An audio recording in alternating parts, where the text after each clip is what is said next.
تو بہرحال بڑی اچھی تمنا ہے کسی کی اگر وہ تمنا ہو کہ انسان وہاں جا کر کے مرے، تو حضرت شیخ رحمۃ اللہ علیہ تشریف لے گئے تھے وہاں اس لیے کہ وہاں موت آ جائے۔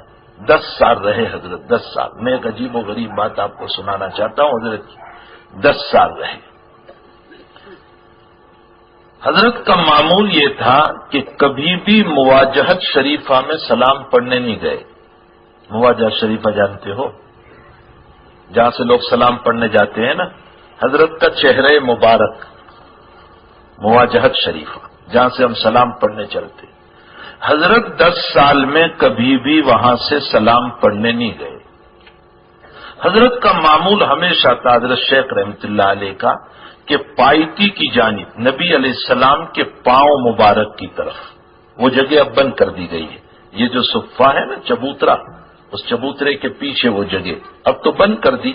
حضرت شیخ رحمۃ اللہ علیہ وہیں بیٹھے رہتے تھے پائتی مبارک میں نبی اکرم صلی اللہ علیہ وسلم کے، اور عصر سے لے کر عشاء تک حضرت 2 زانو بیٹھے رہتے تھے۔ بڑھاپا تھا لیکن 2 زانو ادبن۔ میں بھی بیٹھا ہوں میرے حضرت شیخ یونس صاحب کے ساتھ اسی جگہ پر جہاں حضرت بیٹھتے تھے، اور مجھے شیخ نے کہا تھا کہ میرے حضرت یہیں بیٹھتے تھے، اور میں بھی عصر سے عشاء تک حضرت شیخ کے ساتھ بیٹھا رہا تھا۔ 10 سال میں حضرت ہمیشہ حضرت شیخ رحمۃ اللہ علیہ وہیں بیٹھے رہتے تھے۔ صرف 2 مرتبہ مواجہت شریفہ میں گئے سامنے، 10 سال میں 2 مرتبہ۔ ہم 10 دن میں 50 مرتبہ جاتے ہیں، 10 سال میں 2 مرتبہ گئے۔ اور حضرت یوں کہا کرتے تھے حضرت شیخ رحمۃ اللہ علیہ کہ زکریا اپنے کالے چہرے کو نبی کو بتانے کے لائق نہیں ہے۔ زکریا اپنا کالا چہرہ، اپنا گناہ والا چہرہ اپنے نبی کو بتانے کے لائق نہیں ہے۔ اور ہمارا حال یہ ہے کہ وہاں تصویریں لیتے، جو موبائل سب وہ دھار مار رہا ہے، وہاں تصویریں لے رہا ہے۔ جس کی نظر تصویر پر گئی اس کی نظر نبی پر کیسے ہوگی؟ اور جب نبی پر نظر نہیں تو نبی کی توجہ کیسے ہوگی؟ ابو داؤد شریف میں، چلو بات سے بات مجھے یاد آئی، ابو داؤد شریف میں ایک عجیب روایت ہے، حضور پاک صلی اللہ علیہ وسلم فرماتے ہیں لا تتخذوا قبری عیدا، تم میری قبر کو عید نہ بناؤ۔ تمام محدثین نے تو اس کا ترجمہ کیا کہ میری قبر کو عید نہ بنانے کا مطلب یہ ہے کہ جیسے عید پر میلے لگتے، جگہ جگہ میلے لگتے ہیں نا عید پر، فرمایا اس طرح میری قبر پر میلے مت لگانا۔ تمام محدثین نے یہی مطلب بیان کیا۔ ملا علی قاری رحمت اللہ علیہ نے مشکات شریف کی شرح میں اس کا مطلب یہ بیان فرمایا کہ جیسے عید سال میں کبھی کبھی آتی ہے، اس طرح تم میری قبر پر کبھی کبھی نہ آنا، بار بار آنا۔ عید کی طرح 14ویں رات کا چاند مت بننا، اللہ نے دیا ہو تو میری قبر پہ بار بار آنا، بار بار آنا، تاکہ تمہیں میری سفارش نصیب ہو۔ اب روایت میں میں یہ 2-4 مسئلے اس لیے بتا رہا ہوں کہ آج کل لوگ عمرے میں بہت جا رہے ہیں، تو ذرا ادب بھی سیکھ کر جاؤ۔ حدیث شریف میں آتا ہے کہ بندہ امتی جب نبی پر سلام پڑھتا ہے تو روایت میں ہے اللہ کے نبی علیہ السلام فرماتے ہیں کہ میں اس کی طرف متوجہ ہوتا ہوں اور روح اللہ کے نبی کی داخل ہوتی ہے۔ اللہ کے نبی علیہ السلام بحث دقیق ہے، میں ذرا اوپر آنے کی کوشش کر رہا ہوں، آپ بھی ذرا سمجھنے کی کوشش کریں تاکہ بات سمجھ میں آئے۔ اللہ کے نبی فرماتے ہیں کہ جب میرا امتی مجھ پر سلام پڑھتا ہے تو میں اس کی طرف متوجہ ہوتا ہوں، میری روح داخل ہوتی ہے۔ سوال یہ ہے کہ اللہ کے نبی تو حیات ہیں، زندہ ہیں قبر میں، پھر روح داخل ہونے کا کیا سوال؟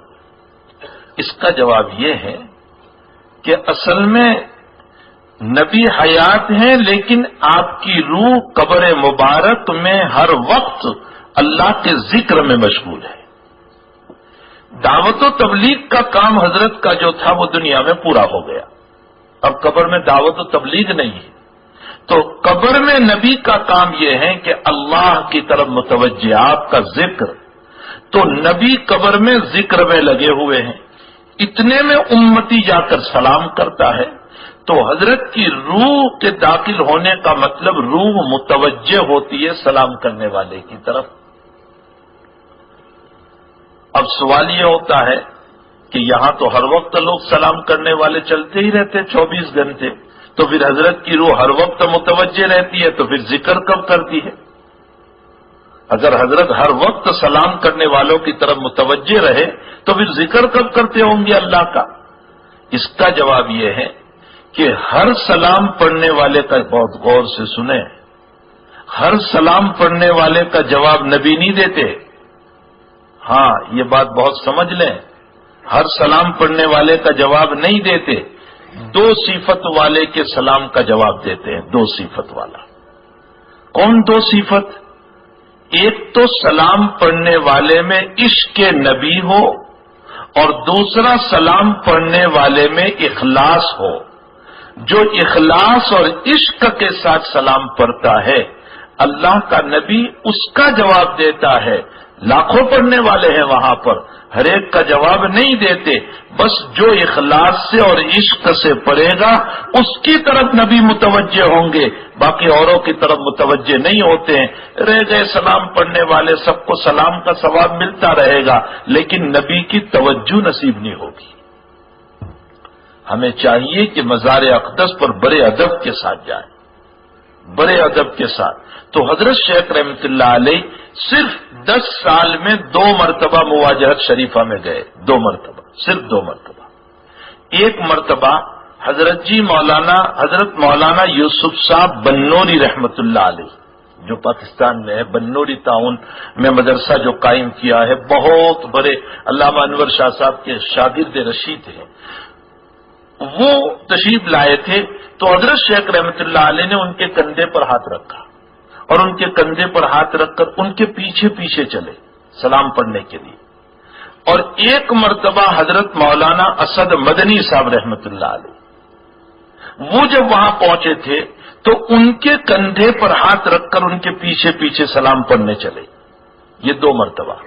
اور 2 مرتبہ سلام ان کے پیچھے پڑھا ان کے ساتھ اور باہر نکل کر ان دونوں بزرگوں سے یوں کہا کہ بھائی گنہگار زکریا کی ہمت نہیں ہو رہی تھی نبی کے سامنے آنے کی، لیکن میں تم دونوں کے پیچھے پیچھے اس لیے آیا کہ تم دونوں سید ہو، نبی کی اولاد ہو، تو نبی اپنی اولاد کی طرف توجہ کرے گا، شاید تمہاری برکت سے زکریا کی طرف بھی توجہ فرما لے. اللہ. اب دیکھیں عظمت، دیکھیں نبی کریم صلی اللہ علیہ وسلم. اور ہم کیسے جاتے ہیں وہاں دھور جانور کی طرح، کوئی ادب نہیں، کوئی سلیقہ نہیں. وہاں آج بھی بڑے حروف سے لکھا ہوا ہے لا ترفعوا اصواتکم فوق صوت النبی ولا تجہروا له بالقول كجهر بعضکم لبعض ان تحبط اعمالکم.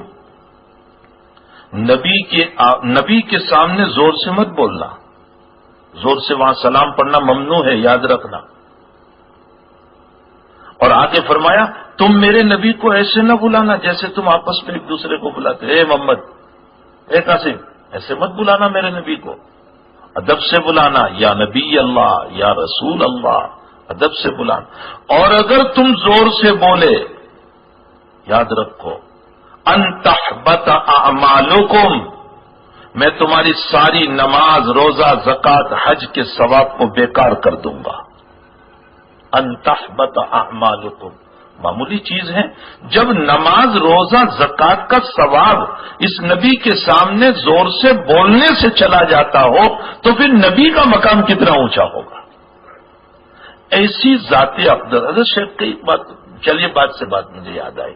حضرت شیخ ایک مرتبہ مدینہ شریف میں بیٹھے ہوئے تھے، وہیں پائتی شریف کی طرف میں بیٹھے ہوئے تھے.